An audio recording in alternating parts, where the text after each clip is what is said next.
Hello everyone, and welcome back to Fallout 76, where we're back for our weekly trip to the Purveyor.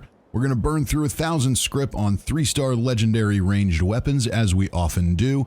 Spend a little bit of time talking about what makes each one good or bad or otherwise, and see if Mama Mumbles has anything interesting for us today. Remember, as always, if you like videos like this, do go ahead and subscribe, hit the like button, leave a comment, follow me on Twitter. I always have a lot more coming on the channel, but without further ado, let's get into it and see what she's got for us today. And our first roll of the day is a Medic's double-barrel shotgun with faster fire rate and 50 damage resistance while aiming. So the Medic's effect is kind of interesting on a weapon like this. Normally, I'm not a huge fan of it because it only works on VATS criticals, etc., etc.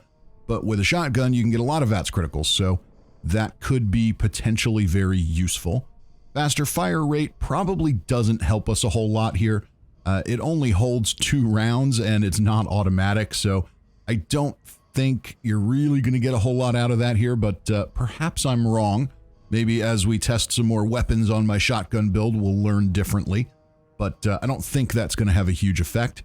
Extra damage resistance while aiming certainly doesn't hurt, but I would imagine a weapon like this is being used more in VATS or with hipfire rather than aiming down relatively non-existent sights.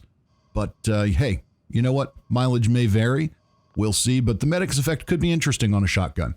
Might be worth checking out at some point. Our second roll is a Troubleshooters laser pistol with bashing damage and 50 damage resistance while aiming. So Troubleshooters, of course, is one of numerous situational effects that give us damage against specific enemies. Troubleshooters is one of the more desirable effects because there are a lot of scenarios where you encounter robots. You can even encounter them in daily ops, so there's a little bit of predictability to it. Bashing damage, totally useless on a weapon like this. Yes, I understand it's useful on miniguns with shredding barrels. That's it. That's the only place it's useful. Everywhere else it's complete and utter garbage and needs to be removed. 50 damage resistance while aiming again. Sure, why not? Doesn't hurt. But ultimately, probably not a great roll here. While Troubleshooters can be useful, unfortunately, laser pistols are woefully underpowered. So hopefully when they do this rebalance for these new legendary effects, we also see some tweaking to some of the different weapon types. And next up, what do we have? Oh, that's kind of interesting. We've got an Instigating Gauss rifle with VATS critical shots doing 50% more damage and 90% reduced weight. This is a pretty interesting roll. So certainly once we get the all kinds of mods on here, the reduced weight isn't going to be that much of a factor, but it will still be lighter, so that's always helpful. There is no perk card to reduce the weight of rifles, so that's a nice thing to have. VATS critical shots doing more damage is definitely useful on a weapon like this. If you are a VATS rifle build, you can get a lot of mileage out of something like that. And the fact that it's instigating, so it's going to do double damage if the target is full health. Now, instigating was nerfed a while back, and it basically just doubles the base damage, but when you've got a weapon with high base damage, that's pretty good.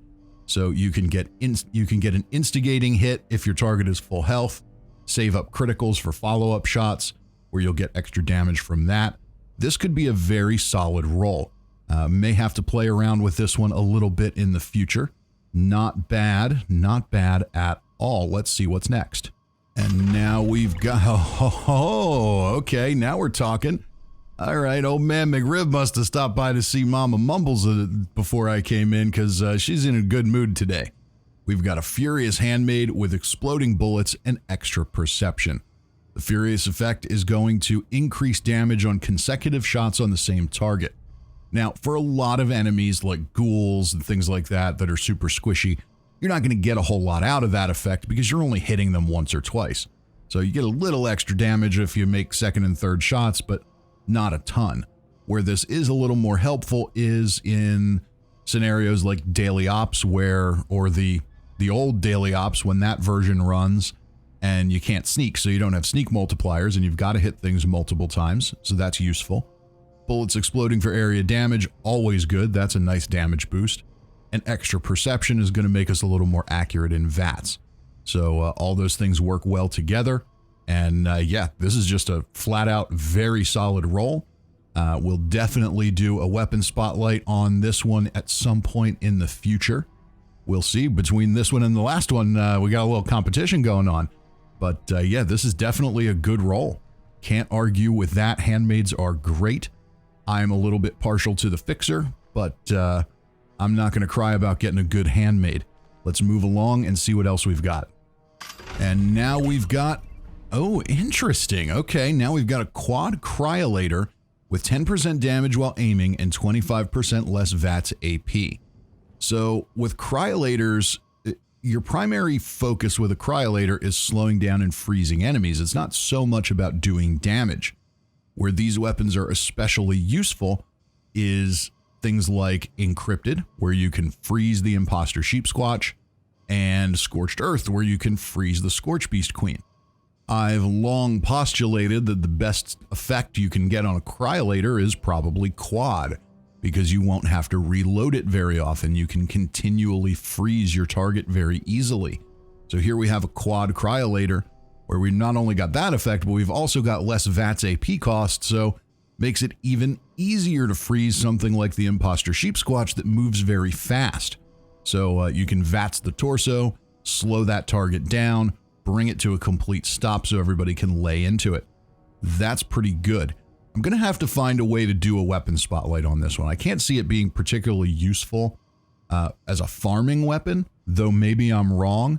But if we could showcase some of those specific use cases for it, that might be pretty cool. So I think we got a winner here. 10% damage while aiming. Who cares? Moving along. Let's go here, and we've got an anti-armor 44 pistol with VATS critical shots doing more damage and 90% reduced weight. So this one's a little bit more interesting than maybe some pistols are. It's anti-armor, so we're going to ignore a lot of armor, but you can now also pair that with the tank killer perk, so you can ignore quite a bit of armor.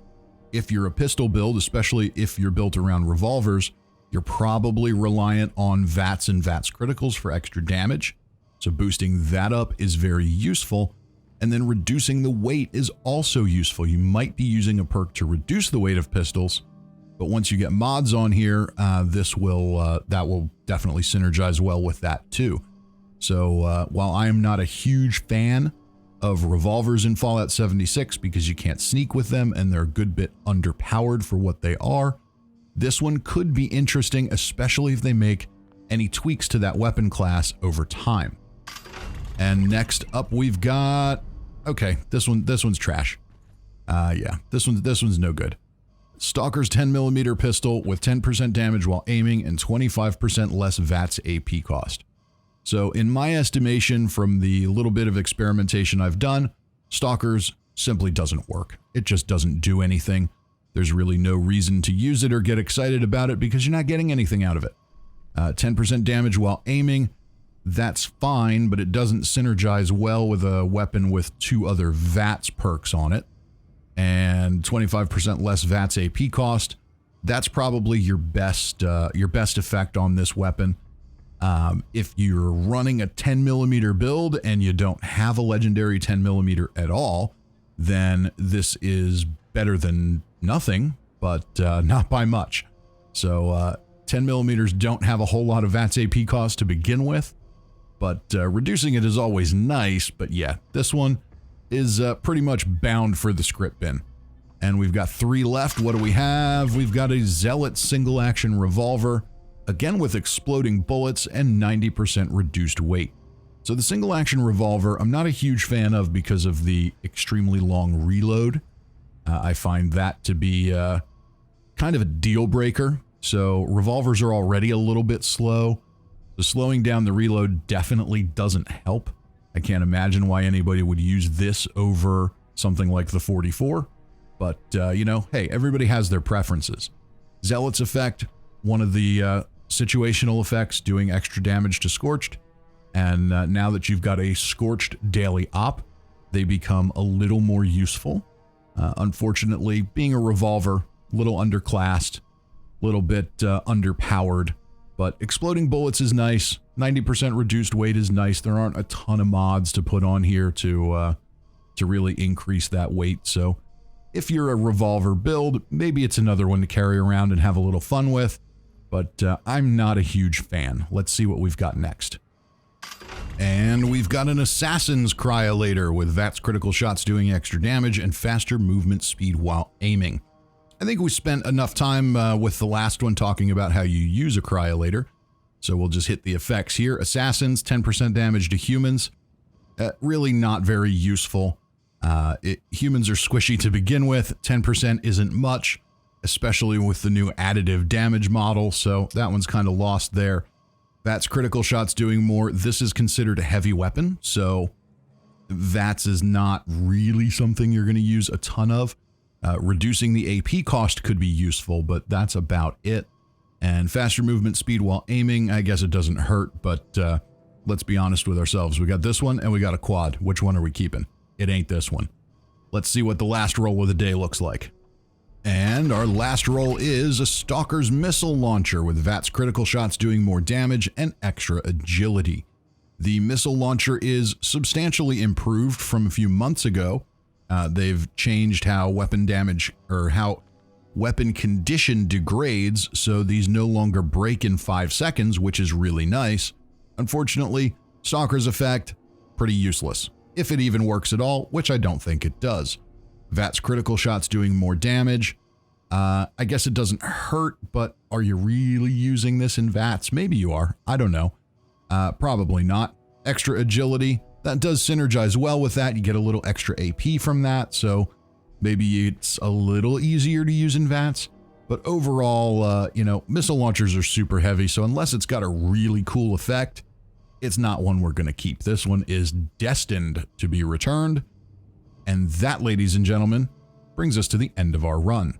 So this was definitely a productive trip to the Purveyor. We got specifically 2 very good weapons with that Instigating Gauss rifle and the Furious Explosive Handmaid, and another really interesting one with that quad Cryolator. So definitely worth making the trip today. Remember, folks, as always, if you enjoyed this one and you want to see more, do go ahead and subscribe, hit the like button, leave a comment, follow me on Twitter so you see when I go live and post new things and all that stuff. Other than that, I think we're pretty well done for today. I appreciate you coming and checking things out. I do hope I see you next time. And until then, I'm Fisty McRib.